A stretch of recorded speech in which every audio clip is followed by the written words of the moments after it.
2022ರ ಬಳಿಕ ಸಂಪೂರ್ಣ ಚಂದ್ರಗ್ರಹಣ ಇಂದು ಸಂಭವಿಸಲಿದೆ. 2018ರ ಚಂದ್ರಗ್ರಹಣದ ನಂತರ ದೇಶದ ಎಲ್ಲಾ ಭಾಗಗಳಲ್ಲಿಯೂ ಪೂರ್ಣ ಚಂದ್ರಗ್ರಹಣ ಕಾಣಸಿಗೋದು ಇದೇ ಮೊದಲು ಎನ್ನಲಾಗ್ತಿದೆ.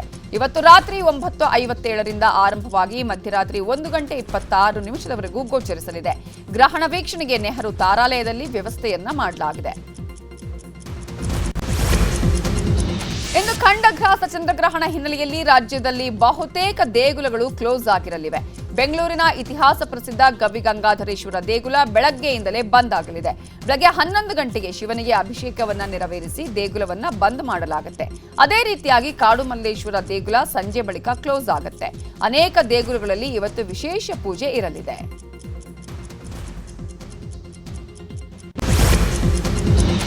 ಧರ್ಮಸ್ಥಳ ಬುರುಡೆ ಪ್ರಕರಣಕ್ಕೆ ಮತ್ತೊಂದು ದೊಡ್ಡ ಟ್ವಿಸ್ಟ್ ಸಿಕ್ಕಿದೆ. ಚಿನ್ನಯ್ಯ ಧರ್ಮಸ್ಥಳ ತೊರೆದ ಬಳಿಕವೂ ಸೌಜನ್ಯ ಮಾವ ವಿಠ್ಠಲ್ ಗೌಡ ಜೊತೆ ಸಂಪರ್ಕದಲ್ಲಿದ್ದಂತೆ. ಬಂಗ್ಲೆಗುಡ್ಡಕ್ಕೆ ತೆರಳಿ ಚಿನ್ನಯ್ಯ ಬುರುಡೆ ತಂದಿದ್ದು ಈ ವೇಳೆ ವಿಠ್ಠಲ್ ಗೌಡ ಜೊತೆಗಿದ್ರಂತೆ.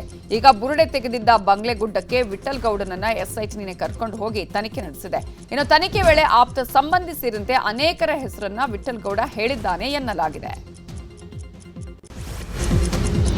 ಧರ್ಮಸ್ಥಳ ಬುರುಡೆ ಪ್ರಕರಣದ ಆರೋಪಿ ಮಾಸ್ಕ್ ಮ್ಯಾನ್ ಚಿನ್ನಯ್ಯನನ್ನ 14 ದಿನಗಳ ಕಾಲ ನ್ಯಾಯಾಂಗ ಬಂಧನಕ್ಕೆ ನೀಡಿ ಬೆಳ್ತಂಗಡಿ ಜೆಎಂಎಫ್ಸಿ ಕೋರ್ಟ್ ಆದೇಶಿಸಿದೆ.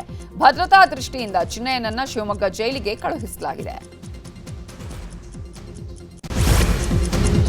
ಧರ್ಮಸ್ಥಳ ಬುರುಡೆ ರಹಸ್ಯ ಪ್ರಕರಣ ಸಂಬಂಧ ಎಸ್ಐಟಿ ತನಿಖೆ ಚುರುಕುಗೊಳಿಸಿದೆ. ಹಲವು ಸತ್ಯಗಳನ್ನ ಬುರುಡೆ ಗ್ಯಾಂಗ್ ಬಾಯಿ ಬಿಟ್ಟಿದೆ ಅಂತ ಮಾಹಿತಿ ತಿಳಿದು ಬಂದಿದೆ. ಮತ್ತೊಂದು ಕಡೆ ಗಿರೀಶ್ ಮಟ್ಟಣ್ಣವರ್ ಹಾಗೂ ಜಯಂತ್ರನ್ನ ಪ್ರತ್ಯೇಕವಾಗಿ ವಿಚಾರಣೆ ಮಾಡಲಾಗಿದೆ. ಯಾವುದೇ ಕ್ಷಣದಲ್ಲಾದರೂ ಮಟ್ಟಣ್ಣವರ್, ಜಯಂತ್, ವಿಠ್ಠಲ್ ಗೌಡ ಅರೆಸ್ಟ್ ಆಗುವ ಸಾಧ್ಯತೆ ಇದೆ. ಕಾರವಾರದ ಅರಬ್ಬಿ ಸಮುದ್ರದಲ್ಲಿ ಅದ್ದೂರಿಯಾಗಿ 10ಕ್ಕೂ ಹೆಚ್ಚು ಗಣಪತಿಯ ವಿಸರ್ಜನೆ ನೆರವೇರಿತು.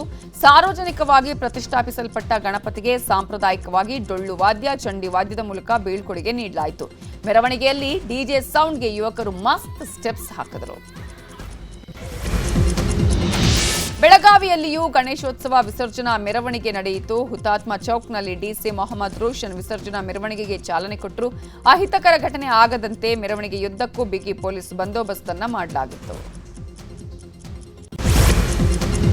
ಧಾರವಾಡ ಜಿಲ್ಲೆಯಲ್ಲಿ ಗಣೇಶೋತ್ಸವವಾದ ನಂತರ ಜೋಕುಮಾರನ ಹಬ್ಬ ಬಂದಿದೆ. ಜೋಕುಮಾರ ಸ್ವಾಮಿಯನ್ನ ಪುಟ್ಟಿಯಲ್ಲಿ ಕೂಡಿಸಿಕೊಂಡು ಮನೆ ಮನೆಗೆ ತೆರಳಿ ಪೂಜೆ ಸಲ್ಲಿಸಲಾಗಿದೆ. ಹುಬ್ಬಳ್ಳಿ, ಕುಂದಗೋಳ ತಾಲೂಕುಗಳಲ್ಲಿ ಜೋಕುಮಾರನನ್ನ ಪುಟ್ಟಿಯಲ್ಲಿ ಕೂಡಿಸಿಕೊಂಡು ಹಾಡುಗಳನ್ನು ಹಾಡುತ್ತಾ ಮೆರವಣಿಗೆ ಮಾಡಲಾಯಿತು. ಶೇಷ ಪೂಜೆ ಸಲ್ಲಿಸಿ ಇಷ್ಟಾರ್ಥ ಸಿದ್ಧಿಗೆ ಪ್ರಾರ್ಥಿಸಲಾಯಿತು. ಸಕಾಲಕ್ಕೆ ಮಳೆ ಬಂದು ಭೂಲೋಕ ಸುಖ ಸಮೃದ್ಧಿಯಿಂದ ಕೂಡ್ಲಿ ಅಂತ ಭಕ್ತರು ಬೇಡ್ಕೊಂಡ್ರು. ಇಡಿ ಕಳದಲ್ಲಿರುವ ಶಾಸಕ ವೀರೇಂದ್ರ ಪಪ್ಪಿಗೆ ಶಾಕ್ ಮೇಲೆ ಶಾಕ್ ಸಿಗ್ತಿದೆ. ಪಪ್ಪಿಗೆ ಸೇರಿದ 17 ಬ್ಯಾಂಕ್ ಅಕೌಂಟ್ಗಳನ್ನು ಇಡಿ ಶೋಧ ಮಾಡಿದೆ.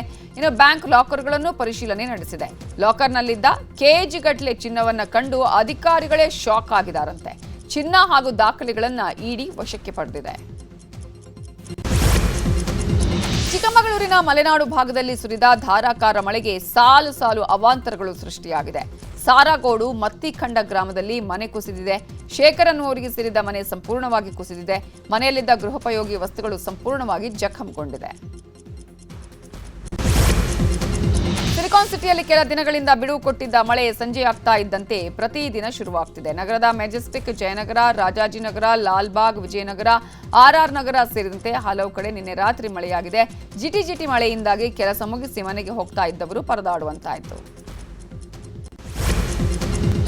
ನಾಡಹಬ್ಬ ಮೈಸೂರು ದಸರಾ 2025ರ ಟಿಕೆಟ್ ಹಾಗೂ ಗೋಲ್ಡ್ ಕಾರ್ಡ್ ಅನ್ನು ಸಾರ್ವಜನಿಕರಿಗೆ ಬಿಡುಗಡೆ ಮಾಡಲಾಗಿದೆ. ಮೈಸೂರು ದಸರಾದ ಅಧಿಕೃತ ವೆಬ್ಸೈಟ್ ಅಲ್ಲಿ ಟಿಕೆಟ್ಗಳು ಲಭ್ಯ ಇದೆ.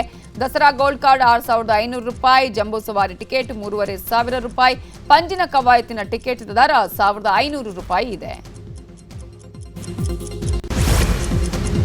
ಕಲಬುರಗಿ ಶರಣಬಸವೇಶ್ವರ ಸಂಸ್ಥಾನಕ್ಕೆ ಎಐಸಿಸಿ ಅಧ್ಯಕ್ಷ ಮಲ್ಲಿಕಾರ್ಜುನ ಖರ್ಗೆ ಭೇಟಿ ಕೊಟ್ಟರು. ಇತ್ತೀಚೆಗೆ ನಿಧನರಾದ ಶ್ರೀ ಶರಣಬಸವೇಶ್ವರ ಅಪ್ಪ ಅವರ ಕುಟುಂಬಕ್ಕೆ ಸಾಂತ್ವನ ಹೇಳಿದರು. ಇನ್ನು ಇದೇ ವೇಳೆ ಸಚಿವ ಶರಣಬಸಪ್ಪ ದರ್ಶನಾಪುರ ಸೇರಿದಂತೆ ಸ್ಥಳೀಯ ಕಾಂಗ್ರೆಸ್ ನಾಯಕರು ಸಾಥ್ ನೀಡಿದರು. ಗಂಡ ಮಕ್ಕಳನ್ನ ಬಿಟ್ಟು ಪ್ರಿಯಕರನ ಜೊತೆ ಪರಾರಿಯಾಗಿದ್ದ ಆನೇಕಲ್ ಆಂಟಿ ಲೀಲಾವತಿ ಪ್ರತ್ಯಕ್ಷವಾಗಿದ್ದು, ಲವರ್ ಜೊತೆಗಿನ ಫೋಟೋ ವೈರಲ್ ಆಗ್ತಾ ಇದ್ದಂತೆ ವಿಡಿಯೋ ಮಾಡಿ ಕಣ್ಣೀರಿಟ್ಟಿದ್ದಾಳೆ. ನಾನು ಅಂಥವಳು ಅಲ್ವೇ ಅಲ್ಲ, ನನ್ನ ಗಂಡ ಅನ್ನಿಸಿಕೊಂಡವನು ಮರ್ಯಾದೆ ಹರಾಜು ಹಾಕಿದ್ದಾನೆ, ನನಗೆ ತಲೆ ಎತ್ಕೊಂಡು ಓಡಾಡೋದಿಕ್ಕೂ ಆಗ್ತಾ ಇಲ್ಲ ಅಂತ ಕಣ್ಣೀರು ಹಾಕಿದ್ದಾಳೆ. ಬಿಕ್ಲು ಶಿವ ಹತ್ಯೆ ಪ್ರಕರಣದ ಜಗ್ಗನ ವಿರುದ್ಧ ರೌಡಿ ಶೀಟ್ ಓಪನ್ ಮಾಡಲಾಗಿದೆ. ಭಾರತೀ ನಗರ ಪೊಲೀಸರು ಮತ್ತೆ ರೌಡಿ ಶೀಟರ್ ಪಟ್ಟಿಗೆ ಜಗದೀಶ್ನನ್ನ ಸೇರ್ಪಡೆ ಮಾಡಿದ್ದಾರೆ. 2023ರ ಸೆಪ್ಟೆಂಬರ್ನಲ್ಲಿ ರೌಡಿ ಶೀಟರ್ ಪಟ್ಟಿಯಿಂದ ತೆಗೆಯಲಾಗಿತ್ತು. ಹುಬ್ಬಳ್ಳಿ ನೇಹಾ ಹಿರೇಮಠ ಹತ್ಯೆ ಪ್ರಕರಣದ ವಿಚಾರಣೆ ಸೆಪ್ಟೆಂಬರ್ 12ಕ್ಕೆ ಮುಂದೂಡಿಕೆಯಾಗಿದೆ. ನಿನ್ನೆ 1ನೇ ಹೆಚ್ಚುವರಿ ಜಿಲ್ಲಾ ಮತ್ತು ಸತ್ರ ನ್ಯಾಯಾಲಯದಲ್ಲಿ ವಿಚಾರಣೆ ನಡೆಯಿತು. ವಿಡಿಯೋ ಕಾನ್ಫರೆನ್ಸ್ ಮೂಲಕ ಆರೋಪಿ ಫಯಾಜ್ ಅನ್ನು ಹಾಜರುಪಡಿಸಲಾಗಿತ್ತು. ಕಾಲ್ ಡೀಟೇಲ್ಸ್ ಲಿಸ್ಟ್ಗಾಗಿ ಫಯಾಜ್ನ ಪರ ವಕೀಲರು ಸಲ್ಲಿಸಿದ ಅರ್ಜಿಯನ್ನ ಕೋರ್ಟ್ ತಿರಸ್ಕರಿಸಿದೆ. ಕಲಬುರಗಿಯಲ್ಲಿ ಈದ್ ಮಿಲಾದ್ ಮೆರವಣಿಗೆ ವೇಳೆ ಪ್ಯಾಲೆಸ್ಟೈನ್ ಧ್ವಜ ಪ್ರದರ್ಶನ ಮಾಡಲಾಗಿದೆ. ನಗರದ ಸಂತ್ರಸವಾಡಿ ರಸ್ತೆಯಲ್ಲಿ ಮೆರವಣಿಗೆ ಮಾಡುತ್ತಿದ್ದಾಗ 2-3 ಧ್ವಜ ಪ್ರದರ್ಶನ ಮಾಡಲಾಗಿದೆ. ಪ್ಯಾಲೆಸ್ಟೈನ್ ಧ್ವಜ ಪ್ರದರ್ಶನ ಮಾಡಿದ ಕಿಡಿಗೇಡಿಗಳ ವಿರುದ್ಧ ಹಿಂದೂ ಪರ ಸಂಘಟನೆಗಳು ಕಿಡಿಕಾರಿವೆ. ಧ್ವಜ ಪ್ರದರ್ಶನ ಮಾಡಿದವರನ್ನು ಕೂಡಲೇ ಬಂಧಿಸುವಂತೆ ಆಗ್ರಹಿಸಿದ್ದಾರೆ. ಕೋಲಾರದಲ್ಲಿ ಅಕ್ರಮ ಕಲ್ಲು ಗಣಿಗಾರಿಕೆ ಮಾಫಿಯಾ ಎಗ್ಗಿಲ್ಲದೆ ನಡೀತಾ ಇದೆ. ಮಾಲೂರು ತಾಲೂಕಿನ ಗಂಗಾಪುರ ಗ್ರಾಮದಲ್ಲಿ ಅಕ್ರಮ ಕರಿಕಲ್ಲು ಗಣಿಗಾರಿಕೆ ಪತ್ತೆಯಾಗಿದೆ.